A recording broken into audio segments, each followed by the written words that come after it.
کہ اس فیصلے نے بابری مسجد کے جو راستہ کھولا ہے کہ عقیدت کی بنیاد جب کبھی مقابلہ ہوگا تو قانون اس کے مقابلے کے اندر ہیج ہو جائے گا، تو پھر لا آپ پڑھاتے کس لیے ہیں؟ لائبریریوں کے اندر آپ کے ہزاروں کتابیں کس لیے رکھی ہوئی ہیں؟ ان کو آگ لگا دیجئے۔ آپ جو چادر مجھ سے چھیننا چاہ رہے ہیں میری مسجد ہے۔ میں ذمہ داری کے ساتھ کہہ رہا ہوں کہ بھارت کے پردھان منتری اور ان کی سرکار بھارت کے مسلمانوں سے ان کی شناخت کو چھیننا چاہتے ہیں۔ اگر ہمارے دیش کے پردھان منتری سر، وطن عزیز کے وزیر اعظم، میں بڑی ذمہ داری کے ساتھ کہہ رہا ہوں کہ میں اپنے بچپنے میں جب ہسٹری پڑھتا تھا تو میں نے ایک سٹیچو کی فوٹو دیکھی تھی، پریسٹ کنگ آف موہنجودارو۔ ایسا لگتا ہے کہ ویسا ہی لگ رہا ہے کہ پردھان منتری نہیں ہے بلکہ پجاری سمراٹ بن چکے ہیں وہ۔ اور میں کیوں کہہ رہا ہوں کہ ہمارے صدر جمہوریہ نے کہا تھا کہ 22 جنوری ایک تاریخی دن ہے، بالکل تاریخی دن ہے۔ 22 جنوری کی بنیاد 6 دسمبر 92 کو رکھی گئی۔ 22 جنوری کی بنیاد 86 میں تالے کھول کر رکھی گئی۔ 22 جنوری کی بنیاد جی بی پنت نے رکھی تھی، اسی لیے تاریخی دن ہے۔ اور تاریخی دن اس لیے بھی ہے کہ سر اسی ایوان میں 16 دسمبر 1992 کو ہم نے ایک ریزولوشن پاس کیا تھا۔ آپ بتائیے کہ آج اس ملک میں چاہے کوئی سیکولر پارٹی کا ہو یا جو بھی ہو، والے سب سیکولر ہیں، برا میں ہوں، کسی میں ہمت نہیں ہے کہ 6 دسمبر کی بات کی جائے۔ اور وہ تاریخی دن اس لیے بھی ہے سر، انصاف کرنے والوں میں ایک NCLT کے چیئرمین، ایک گورنر اور ایک نامزد شدہ رکن پارلیمنٹ بیٹھے ہوئے تھے۔ اب آپ بتائیے میرے پاس بچا کیا ہے؟ بچا یہ ہے کہ آرٹیکل 32 بچا ہے جس کو بابا صاحب امبیڈکر نے دیا۔ آج ملک کے 17 کروڑ مسلمان بھارت کے وزیر اعظم پر اعتماد بھروسہ نہیں کرتے، بالکل نہیں کرتے، بتا رہا ہوں، کھل کے کہہ رہا ہوں۔ اگر آپ آرٹیکل 32 کا ڈیو پروسیس ہی ختم کر دیں گے تو پھر میرے پاس کیا بچے گا سر؟ کیا بچے گا؟ میں تو یہاں کھڑے ہو کر وہ سپریم کورٹ کے مایہ ناز بے باک وکیل دشن دیوے کی طرح تو نہیں کہہ سکتا۔ مجھے آج بھی رول آف لا میں بھروسہ ہے، مجھے آج بھی قانون پر، سمویدھان پر بھروسہ ہے، مگر ڈیو پروسیس تو فالو ہونا چاہیے۔ ڈیو پروسیس فالو نہیں ہو رہا۔ ایک تاریخی دن 22 جنوری تھا، ایک تاریخی دن 31 جنوری تھا۔ سر رات کے اندھیرے میں اپیل کیے بغیر آپ آرے لے کر راستہ کھول دیتے ہیں۔ کیا پیغام دے رہے ہیں سر؟ 600 سال کی مہرولی کی مسجد کو بغیر کو نوٹس دیے آپ نے ڈیمالش کر دیا۔ میں ذمہ داری کے ساتھ کہہ رہا ہوں کہ بھارت کے پردھان منتری اور ان کی سرکار بھارت کے مسلمانوں سے ان کی شناخت کو چھیننا چاہتے ہیں۔ خواجہ اجمیری کے آستانے پر چادر بچھائیے، مگر آپ جو چادر مجھ سے چھیننا چاہ رہے ہیں میری مسجد ہے۔ آپ ہر مسجد کو چھیننا چاہتے ہیں۔ آپ بتائیے 17 کروڑ مسلمانوں کو کیا پیغام دے رہے ہیں آپ کہ آپ ہر مسجد کو چھین لیں گے مجھ سے؟ پھر میرا وجود کس معنی رکھتا ہے؟ میرا شناخت کیا معنی رکھتا ہے؟ رول آف لا کیا معنی؟ اچھا 1991 کے پلیسز آف ورشپ ایکٹ پر کیوں نہیں بولتے آپ لوگ؟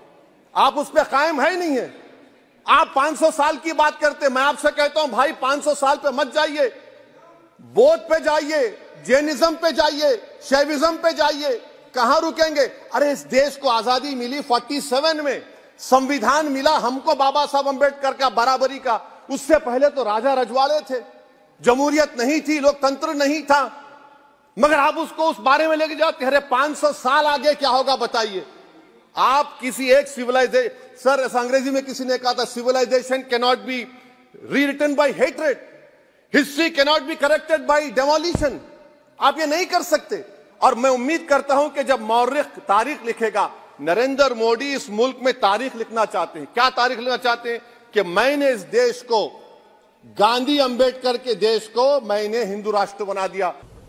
اور ہم پوری قوت کے ساتھ جو بہتر سے بہتر وکیل تھے ان کو سامنے لا کر ہم نے اپنے دعوے کو پیش کیا، اور ہم بار بار یہ بات کہتے تھے کہ ثبوت اور شواہد کی بنیاد کے اوپر، یعنی قانونی دلائل کی بنیاد پر جو فیصلہ سپریم کورٹ کا ہوگا ہم اسے قبول کریں گے۔ سپریم کورٹ کا ایک فیصلہ کہ مسجد اپنی جگہ ہے، کسی مندر کو توڑ کر نہیں بنائی گئی، یعنی جہاں بابری مسجد ہے وہ رام جنم بھومی نہیں ہے، یہ فیصلہ کورٹ نے دے دیا۔ سپریم کورٹ میں یہ دلیل تھی، سروے ہوا تھا، سروے سے ثابت ہوا کہ یہاں کوئی دوسری عمارت نہیں تھی۔ لیکن ایک دوسرا فیصلہ کہ ہم یہ مسجد اکھاڑے کو دیتے ہیں، اس کی کوئی دلیل، کوئی ثبوت، کوئی شواہد نہیں ہے۔ سپریم کورٹ کے اس فیصلے نے، آپ خود دنیا کو دیکھیں، ملک کو دیکھیں، اس فیصلے نے کہ ہم عقیدت کی بنیاد پر اس مسجد کو توڑوا کر کے ہم اکھاڑے کو دیتے ہیں، اس نے جو راستہ دکھلایا ہے، اس راستے دکھلانے کے بعد پھوٹ پڑے ہیں مسائل کہ اس مسجد کو بھی لو، اس مسجد کو بھی لو، اس مسجد کو بھی لو، اس کے اوپر بھی۔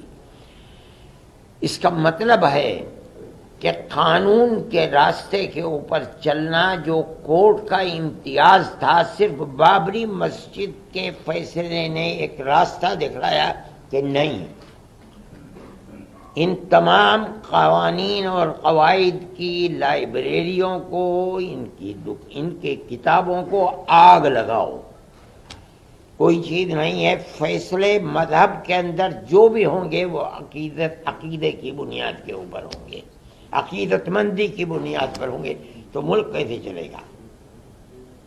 یہ تو ایک تصور یہ دیا جا رہا ہے کہ جہاں بھی اکثریت اس ملک کے اندر اپنی عقیدت کی بنیاد کے اوپر کسی مسئلے کو لائے گی، وہاں حقیقت اور ثبوت شواہد کو نہیں دیکھا جائے گا، بلکہ وہاں یہ دیکھا جائے گا کہ اکثریت کی عقیدت مندی کیا چاہتی ہے، جو چاہتی ہے اس کو پیش کر دیا جائے گا، تو ملک کیسے چلے گا؟